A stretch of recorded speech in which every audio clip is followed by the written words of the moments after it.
घरू वज़ीर मोहसिन नकवी ऐं MQM पाकिस्तान के चेयरमैन ख़ालिद मक़बूल सिद्दीकी मुलाक़ात कई आहे।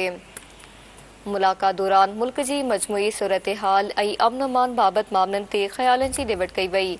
मुलाक़ात में ख़िते की बदिलजंदड़ सूरत हाल ऐं उन जा पाकिस्तान ते पवंदड़ असरनि बाबत जाइज़ो वरितो वियो। मुलाक़ात में मुल्क में अमन इस्तेकाम ऐं कानून जी हुक्मरानी के हथी ॾियारण लाइ कयल कोशिशुनि जी ज़रूरत ते ज़ोर ॾिनो वियो। सदर अंदरूनी सलामती वधीक मज़बूत बढ़ाइण ऐं आवाम जे तहफ़्फ़ुज़ के यकीनी बणाइण जी अहमियत ते ज़ोर ॾिनो। मुलाक़ात में क़ौमी ॿधी सियासी भाईचारी ऐं जमहूरी अमल जे तसलसल जी अहमियत ते पिणु ॻाल्हि ॿोल्हि कई वई। मुलाक़ात बाबति अवां खे ख़बर ॾियूं पिया। सदर आसिफ अली ज़रदारी सां वफ़ाक़ी घरू वज़ीर मोहसिन नकवी MQM पाकिस्तान के चेयरमैन ख़ालिद मक़बूल सिद्दीकी मुलाक़ात कई आहे।